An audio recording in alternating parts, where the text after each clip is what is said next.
पिछले वीडियो में हमने ये देखा था कि बाबर लड़ते लड़ते आखिर लास्ट में मर ही जाता है। 1526 का पानीपत का युद्ध जीतता है। उसके बाद 1527 खानवा जीतता है। उसके बाद 1528 चंदेरी। उसके बाद 1529 में घाघरा। उसके बाद 1530 में इसकी मौत हो जाती है। यही तक हमने पिछले वीडियो में कहानी कवर की थी। कहानी ही समझ रहे हैं, कहानी समझ जाएंगे। जैसे आप रामायण पढ़ते हो, कहानी समझते हो, उसके बाद कुछ भी पूछ ले आपको याद रहता है। वैसे हम इसकी कहानियाँ, इतिहास में कहानियाँ समझेंगे, कब कब क्या कौन कौन सी घटनाएं हुई हैं। अगर एक बार भी तैयार हो गया तो फिर कैसा भी क्वेश्चन आए दिमाग में गड़बड़ नहीं होने वाला, सब आप बता लोगे। तो अब जब बाबर की मृत्यु होती है तो वो समय था 26 दिसंबर, ठंडी का महीना था। बाबर मर जाता है आगरा के आराम बाग में। पिछले क्लास में हमने बताया था जब ये मरता है ना, तो उस समय बाबर, देखो बाबर के 4 बच्चे थे और एक लड़की थी, मतलब 4 लड़के थे एक लड़की थी। तो हुमायूं, कामरान, असगरी, हिंदाल, ये 4 बेटे थे और एक बेटी थी गुलबदन बेगम। ये 5 थे। तो बेटी तो राज्य ले नहीं जाएगी, ले जाएंगे ये बेटे। तो 4 बेटों में राज्य बंटने वाला था। बंटने से पहले सबसे बड़ा जो था इसमें हुमायूं था। हुमायूं को ही गद्दी मिलती। और अभी तक का नियम ये था कि जो सबसे बड़ा बेटा होगा वही राजा बनेगा। लेकिन हुमायूं थोड़ा दिल का बहुत अच्छा था, उदार व्यक्ति था।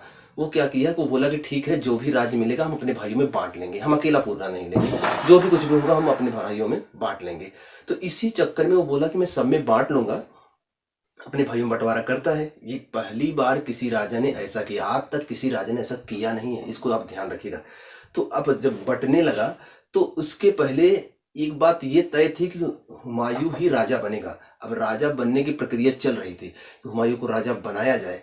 लेकिन इसी समय थोड़ी सी समस्या ये हो जाती है कि जो 26 दिसंबर को जब बाबर की मौत होती है तभी सब जानते थे कि बड़ा बेटा हुमायूं है, राजा इसी को बनाएंगे और कोई दूसरा राजा नहीं बनने वाला। ठीक है, कोई बात नहीं, हुमायूं राजा बनने वाला था। लेकिन इसी समय जो एक सेनापति था बाबर का, उसका नाम था मीर खलीफा। मीर खलीफा एक षड्यंत्र चलता है, मतलब एक चाल चलता है। वो हुमायूं को राजा नहीं बनाना चाहता। दरअसल हुमायूं राजा की योग्यता नहीं थी उसमें। अफीम का बहुत शौकीन था, दिन रात मसले पड़ा रहता था, मतलब अफीम खाए पड़ा रहता था और दिन रात किताबें लेकर इसे जुटा रहता था। तो किताब लेकर पढ़ते रहना, दिन रात अफीम खाना, तो ये राजा को इतना शोभा नहीं देता और उसको लग रहा था कि ये ठीक से राज चला नहीं पाएगा। इसलिए वो बाबर के दामाद, बाबर का दामाद मतलब बाबर की बेटी जो गुलबदन बेगम थी, जो कि हुमायूं की बहन थी। आपको मैंने बताया नहीं, मैं सुन लीजिए आप। जब हुमायूं राजा बनने की प्रक्रिया चल रही थी, हुमायूं जब राजा बनता है उसके पहली कहानी, अब ये आपको जल्दी ये मिलता नहीं है, इसको सुन लीजिए थोड़ा सा। कि बाबर की जो बेटी थी गुलबदन बेगम, उसकी शादी हुई थी मेहदी से। ठीक है, यहाँ नाम लिख दो, मेहदी राय से। मेहदी से हुई थी। और जो बाबर का सेनापति था मीर खलीफा। मीर खलीफा चाहता था कि हुमायूं को राजा ना बनाया जाए, इसलिए वो एक षड्यंत्र चलता है। षड्यंत्र के द्वारा वो मेहदी राय को राजा बनाना चाहता है। लेकिन हुमायूं की जो बहन गुलबदन बेगम थी, वो हुमायूं को बहुत मानती थी, बहुत मानती थी। तो वो इस षड्यंत्र को जान जाती है और वो अपने पति को इसको गिरफ्तार करवा देती है। गिरफ्तार करवा के हुमायूं को राजा बनवाती है। तो इसके मरने के लगभग 4-5 दिन बाद 30 दिसंबर के आसपास हुमायूं का राज्याभिषेक होता है। ठीक है, हुमायूं का जब राज्याभिषेक हो जाता है तो हुमायूं राजा बन जाता है। हुमायूं जब राजा बन जाता है तो वो बहुत उदार व्यक्ति का था, बहुत उदार प्रवृत्ति का था। तो उसने क्या किया, अपने राज्य को बांट दिया, अपने भाइयों में बराबर बराबर बांट दिया। तो मैं थोड़ा सा बता रहा हूँ, ध्यान सुनिएगा। मैंने ये बताया था हुमायूं का मतलब होता है भाग्यशाली। वास्तविकता ये है कि ये भाग्यशाली केवल बाबर के लिए था, ये खुद बड़ा दुर्भाग्यशाली था। जिंदगी भर झेलते रहा, कुछ नहीं किया। ठीक है, तो और पहली बात। दूसरी बात, ये अफीम का बड़ा शौकीन था। अब थोड़ा सा बाबर के बारे में बात करें तो बाबर ने 3 शादियां की थी। पिछली वीडियो में खूब समझाए थे आपको। 3 शादियां की थी। नाम क्या क्या था? माहम बेगम, गुलरुख बेगम, दिलदार बेगम ना। माहम बेगम से ही हुमायूं पैदा हुआ था। गुलरुख बेगम से कामरान और असगरी, हुमायूं 4 भाई थे, हुमायूं, कामरान, असगरी, हिंदाल ना। तो माहम बेगम से हुमायूं, गुलरुख बेगम से कामरान और अस्करी, और दिलदार बेगम से हिंदाल। ठीक है, ये 4 बच्चे इसके ऐसे पैदा हुए थे। अब जब हुमायूं ने अपने राज्य को बांटा, पिता के मरने के बाद इसने कहा कि मैं राज्य बांट दूंगा। तो ये राज्य जब बांटा तो कामरान को दिया कांधार और काबुल का क्षेत्र। काबुल और कांधार का क्षेत्र दिया किसको? कामरान को। कामरान, कांधार, काबुल, 3 बार का है, याद कर डालो। और ये असगरी को दिया संभल का क्षेत्र, यूपी के आसपास का क्षेत्र है। मेवात और अलवर ये राजस्थान में मिलेगा, ये क्षेत्र दे दिया हिंदाल को। शेष जो बचा और दिल्ली का क्षेत्र हुमायूं खुद ले लिया। मतलब दिल्ली ही तो मुख्य थी, मुख्य गद्दी दिल्ली थी, तो दिल्ली की गद्दी किसने लिया? हुमायूं ने। और इन सब में सबसे ज्यादा पावरफुल कौन दिख रहा है आपको? सबसे ज्यादा जिसके पास सबसे ज्यादा पावर हो, जो मेन गद्दी जो ले गया, तो मेन गद्दी तो ले गया हुमायूं। हुमायूं ले गया, तो इसलिए गुलबदन बेगम हुमायूं को ज्यादा पसंद करती थी, क्योंकि ये हर चीज हर मामले में पावरफुल था। और अपने भाई को छोड़ के चली आई, ठीक हो, सोचो, सॉरी, अपने पति को छोड़ के चली आई, अपने पति के खिलाफ विद्रोह कर दिया, भाई के खिलाफ नहीं होने दिया विद्रोह। सोचो, ऐसी बहन थी ये। और ये आकर हुमायूं के साथ ही रहती थी, साथ ही रहती, मतलब कि हुमायूं के काम काज देखती थी, हुमायूं के कैसा करता था, क्या करता है, उसको सलाह भी देती थी। इसके पूरा मतलब हुमायूं के पूरा बायोडाटा को एक किताब में लिख दिया, उसका नाम था हुमायूं नामा। किसने लिखा? इसकी दीदी ने, मतलब इसकी बहन ने लिख दिया, ठीक है। तो अगर कभी क्वेश्चन आए कि हुमायूं नामा किसने लिखा है, तो वही जो अपने पति को गिरफ्तार करवा के अपने भाई के साथ आकर रहने लगी थी। कौन? गुलबदन बेगम। किसकी बेटी? बाबर की। अगर ऐसे देखा जाए तो बाबर का दामाद कौन? मेहदी राय। मेहदी राय बाबर का दामाद है, ठीक है, ध्यान रखना। और ये मीर जो खलीफा था, ये बाबर का सेनापति था। यही चाल चलता है, मेहदी राय को राजा बनाया जाए, हुमायूं के अंदर राजा बनने की क्वालिटी नहीं है, इसलिए ये समस्या होती है। अब ये तो मैंने बता दिया, ये सबसे क्षेत्र बट गया। और एक बहन भी थी, मतलब एक बेटी भी थी, गुलबदन बेगम, मतलब कि बाबर के 5 बच्चे थे, ठीक है। और मैंने ये बताया था कुछ, जब मिर्जा की उपाधि त्याग की और बादशाह की उपाधि धारण की थी, तभी से उसका लक चमका था, उसकी फैमिली बढ़ने लगी और साथ में उसका राज्य भी बढ़ने लगा। पिछले वीडियो में मैंने आपको समझाया था।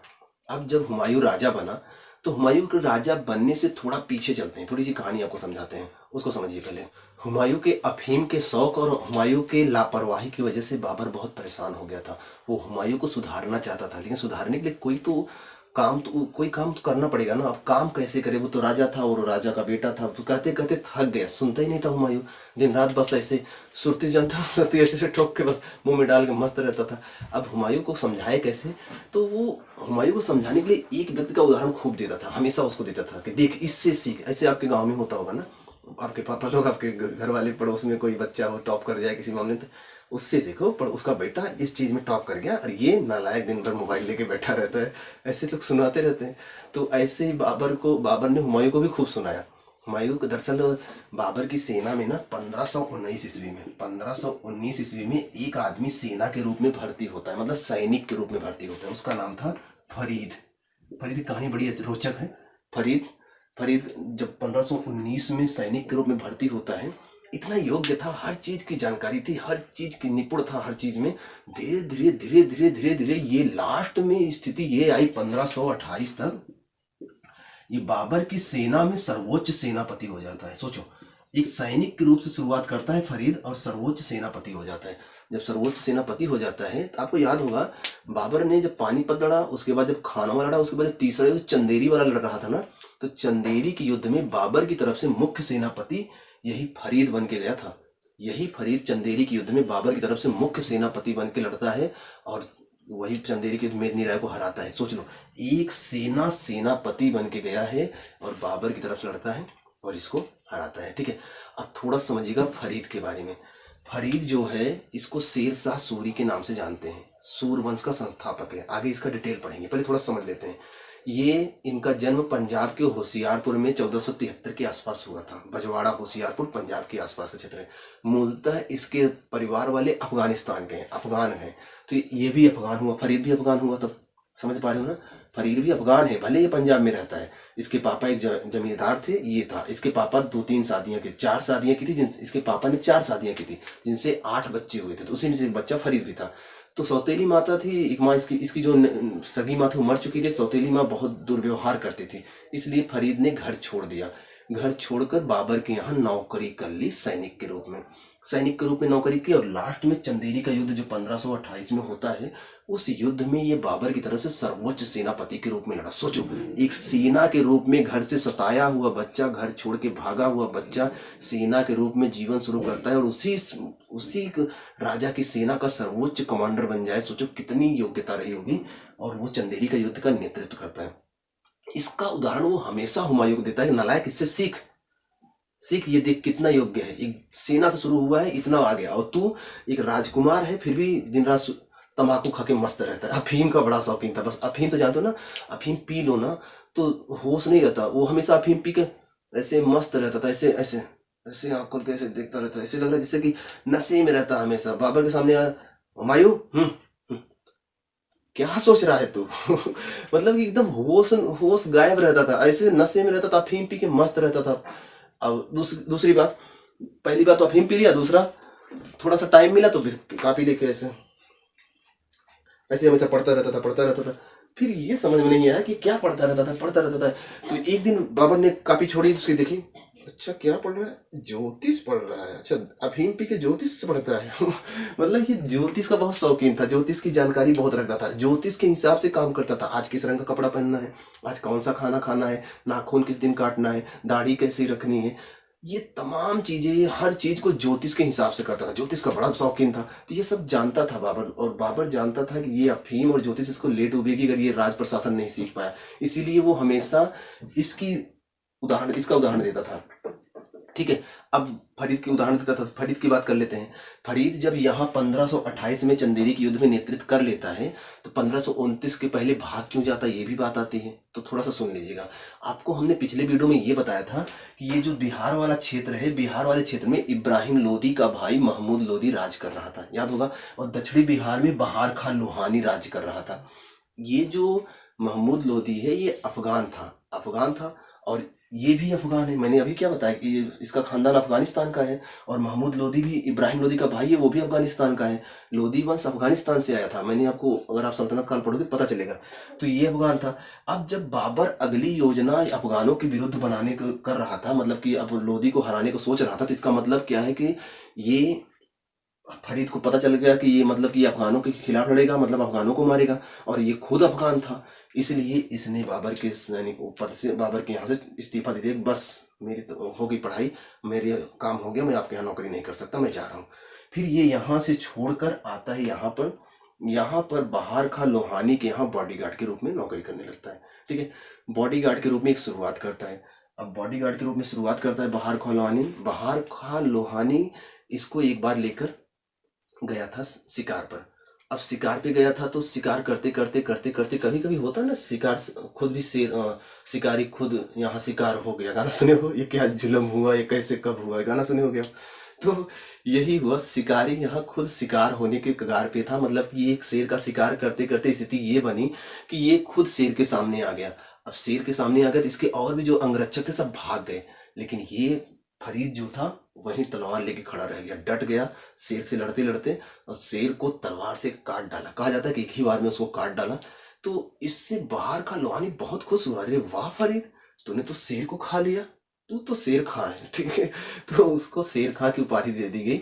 तो किसने दिया, बहार खां लोहानी ने उसे शेर खां की उपाधि दी। लेकिन ध्यान रखना, इसने जो ये सूर वंश स्थापित करता है, तब ये शेर शाह की उपाधि धारण करता है। इसको तो हम पढ़ेंगे डिटेल में जब शेर शाह सूरी वंश पढ़ेंगे, लेकिन अभी बता दे रहे हैं, इसको शेर खां की उपाधि बहार खां लोहानी ने दिया। उसके बाद इसको घर लेकर आया। उस दिन इसकी नज़र में उसकी इज्जत बढ़ जाती है। जिस दिन अगर कोई आपकी जान बचाए ना, तो 4 दिन उसका पूजा करोगे। ठीक है, तो उस दिन से इसकी शेर खां, जो शेर शाह की जो नाम दिया इसको शेर खां, फरीद की इज्जत बहार खां लोहानी की नज़र में बढ़ जाती है। वो उसको और इज्जत देने लगता है और घर लाता है और अपनी बीवी के सामने ले जाता है। अभी तक उसको अपनी बीवी दिखाया नहीं था।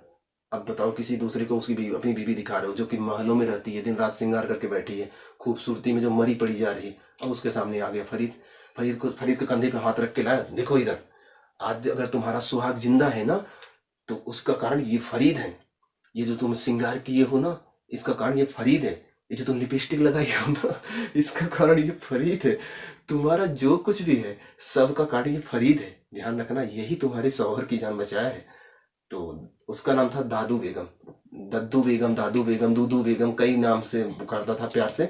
तो दादू बेगम खुश हो गई, अरे वाह बेटा फरीद, तूने तो बहुत बड़ा काम किया है। इसको इनाम देते हैं, बहुत सारा इनाम देते हैं। ठीक है, और कुछ दिन बाद क्या होता है कि बहार खां लोहानी की मौत हो जाती है किसी युद्ध में। तो अब दादू बेगम अकेली बची। फरीद खां के पास ये रास्ता था कि वो चाहता तो ये पूरा क्षेत्र कवर कर लेता, दादू बेगम को मार के कवर कर लेता। दूसरा तरीका था, एक तो होता है तरीका नफरत वाला, एक होता है तरीका प्यार वाला। फरीद जो था प्यार वाला तरीका अपनाया। वो उसको जब पहली बार देखा था तभी से उसको पसंद कर रहा था, लेकिन वो उसको उस दिन बेटा बोल दी थी ना, वाह बेटा तूने तो बहुत अच्छा काम किया, इसलिए थोड़ा सहम गया कि तो बेटा बोल दी है। फिर जाकर उससे बोलता है, प्रपोज करता है कि ऐसा है कि अगर यहाँ रहना चाहती हो तो मुझसे शादी कर लो, तुम्हारा राज मेरा राज, तुम मेरी हो जाओ, उसके बाद तुम्हारा राज्य मेरा हो जाएगा। तो यही फरीद बाद में दादू बेगम से शादी कर लेता है। और शादी कर लेता है तो ये दक्षिण बिहार वाला पूरा क्षेत्र मिल जाता है किसको, फरीद को। फरीद बिहार में राजा हो गया। हुमायूं अभी दिल्ली में पड़ा हुआ है, फरीद बिहार में राजा हो गया। और उस बिहार का दक्षिणी पार्ट लगता है इधर मिर्जापुर में, चुनार के क्षेत्र में। ठीक है, इधर चुनार मिल जाएगा आपको, मिर्जापुर का चुनार का क्षेत्र। यहाँ पर थी लाडो बेगम। और इनका जो पति था किलेदार था, चुनार का किला जो था उसका किलेदार था लाडो बेगम का पति, वो भी एक युद्ध में मारा जाता है। अब फरीद के पास मौका था कि अगर ये चुनार लाडो बेगम से शादी कर ले, चुनार वाला किला हमको मिल जाएगा, ठीक है। तो उसने दूसरी चाल चली और लाडो बेगम से भी फिर शादी कर लिया। 2 शादियां किया, एक दादू बेगम से, दूसरा लाडो से। अब दादू से जब शादी किया तो उसका क्षेत्र यहाँ बिहार से बढ़कर यहाँ तक आ गया, एक बड़ा क्षेत्र बना लिया। अब तो फरीद बड़ा राजा हो गया। अब उसके सामने हुमायूं दिख रहा था, ठीक है। हुमायूं जब राजा बनता है ना तो उसे एक बात याद आती है कि वो याद करता है कि उसके अब्बा हमेशा कहते थे कि तू बड़ा नालायक है, तेरे पास ताकत नहीं है, तेरे पास कोई गुण नहीं है, तू राज संभाल नहीं पाएगा। तो हुमायूं को लगा चलो अपने को चेक करते हैं कि मेरे अंदर कोई क्वालिटी है कि नहीं, मैं राजा बनने लायक हूँ कि नहीं, कैसे कोई आएगा मुझे जीत कर चला जाएगा। इसलिए उस खुद को चेक करने के लिए उसने 1531 में खुद से युद्ध मतलब शुरू किया। 1531 में वो बादा पर, कलिंजर पर आक्रमण करता है। वहां का शासक था प्रतापरुद्रदेव। 1531 में कलिंजर जो बादा, उत्तर प्रदेश के बादा जिले में है, वहां आक्रमण करता है। वहां का राजा था प्रतापरुद्रदेव। 1531 में हुमायूं राजा बनने के बाद पहला अभियान करता है और वहां का जो परिणाम था मिला जुला था, मतलब कि ना तो बहुत ज्यादा नुकसान हुआ ना तो बहुत ज्यादा फायदा हुआ। ये है कि हुमायूं ने अपने को साबित कर दिया कि हाँ मैं लड़ सकता हूँ, ठीक है। तो ये मिला जुला था। उसके बाद ये आपको यहाँ मिल जाएगा वादा, यहाँ से वो लड़ा, उसके बाद ये वापस जाने लगा। तो मैंने आपको बताया था कि इधर के क्षेत्र में महमूद लोदी था जो कि इब्राहिम लोदी का भाई था। इब्राहिम लोदी जो युद्ध क्षेत्र में मारा गया था, इब्राहिम लोदी का भाई था और वो शेरशाह सूरी का दोस्त बन चुका था, ठीक है। तो वो यहाँ का क्षेत्र में, इधर के क्षेत्र में था। तो इब्राहिम महमूद लोदी इस मौके का फायदा उठाना चाहता था कि ये जो यहाँ पर हुमायूं आया है कलिंजर में, यहाँ लड़ा है, थक गया है और इस समय इसकी सेना भी कम हो चुकी है। अगर इसको रास्ते में रोक कर अगर लड़ाई कर लिया जाए तो हो सकता है हरा देंगे। अगर हरा दिए दिल्ली अपनी हो जाएगी। ये बहुत अच्छा मौका था। देखो हुमायूं जाता दिल्ली में, फिर से सेना मजबूत करता, फिर से आता लड़ता तो अलग मैटर था। ये यहाँ से लड़के जा रहा था, बहुत सारी सेना मरे भी थे। देखो हुमायूं जाता आगरा या दिल्ली में जाता, वहां से तैयार होता, अपनी सेना मजबूत करता, वापस आकर लड़ता तो और स्थिति होती। लेकिन वो यहीं से लड़कर थक कर हार कर जा रहा था, मतलब हारा नहीं था, स्थिति सही थी लेकिन अब थक चुका था ना, थोड़ा आराम करता फिर लड़ता तो सही था। लेकिन अब थका हुआ था, इसकी पूरी सेना वापस जा रही थी आगरा, उसके बाद दिल्ली जाते। इसी बीच आगरा के समीप दोहरिया नामक स्थान पर 1532 के आसपास ये जो महमूद लोदी इधर बैठा था ये आकर आक्रमण कर देता है। 1532 में दोहरिया का युद्ध होता है। इस युद्ध में महमूद लोदी जो है हुमायूं के ऊपर आक्रमण कर देता है और बड़ी तगड़ी लड़ाई होती है। और महमूद लोदी ये सोच के आया था कि हुमायूं और हुमायूं की सेना थकी हुई है, बहुत आराम से हरा देंगे। लेकिन ये दोहरिया के युद्ध में महमूद लोदी को समझ में आ जाता है हुमायूं को हल्के में लेना मामूली बात हो जाएगी, ठीक है। हुमायूं बड़ा मजबूत है और इस युद्ध में महमूद लोदी हारता है। 1532 में जब दोहरिया का युद्ध होता है तो इस युद्ध में महमूद लोदी बुरी तरह से हारता है। अब उसको अपनी औकात समझ में आ गई कि हुमायूं से टक्कर लेने लायक वो नहीं है और वो वहां से तेजी से भागता है। और भागता है, जानते हो ये दोहरिया का ये क्षेत्र है, ये आगरा है ना, इसके थोड़ा सी आसपास में है दोहरिया। यहाँ जब हारता है तो वापस ये आता है यहाँ कलिंजर, यहाँ पर चुनार के क्षेत्र में। ये चुनार में मैंने बताया था, चुनार में अभी थोड़ी देर पहले बताया था कि वहां पर लाडो मलिक शादी करके उस क्षेत्र को कवर कर लिया था। कौन? फरीद ने। फरीद मतलब शेरशाह सूरी ने। मतलब इस चुनार के क्षेत्र में शेरशाह सूरी है और शेरशाह सूरी महमूद लोदी का दोस्त है। सिंपल सा कॉन्सेप्ट है। ये जब यहाँ दोहरिया के युद्ध में हारा तो भाग कर आया ये यहाँ पर चुनार में आया, चुनार के किले में घुस गया, दरवाजा बंद कर लिया। अब हुमायूं बोला छोड़ेंगे नहीं बेटा तुमको, चलो जहां तक भागोगे। वो भी पीछे पीछे घोड़ा लेकर पहुंचा चुनार पहुंचा, चुनार की घेराबंदी कर दिया, चारों तरफ से घेर लिया। लगभग 6 महीने तक वहीं घेरा डाले रहा। लास्ट में सबको इनको समझ में आ गया, शेरशाह सूरी और महमूद लोदी को समझ में आ गया कि हुमायूं जाने वाला नहीं है। तब उन्होंने बाहर निकलकर हुमायूं से समझौता संधि कर लेते हैं। संधि के तौर पर हुमायूं कहता है ठीक है अपने बेटे कुतुब खां को आप भेजो हमारे यहाँ पर। तो शेरशाह सूरी अपने बेटे को हुमायूं की सेवा में भेजता है, ठीक है। तो ये छोटी सी संधि होती है। हालांकि भी बहुत सारे युद्ध हुमायूं लड़ने वाला है तो इसको किसी दूसरे वीडियो में कवर करेंगे। पहले इतना बताओ, इतना समझ में आया कि नहीं समझ में आया? तो तब बहुत ज़्यादा डिटेल तो नहीं हो रहा है, थोड़ा और हल्का बताया जाए, ठीक है। तो नेक्स्ट वीडियो में कवर करेंगे। और कैसा लगा ज़रूर बताएं और अगर चैनल पर पहली बार आए सब्सक्राइब कर लीजिएगा, शेयर ज़रूर कर दिया करें।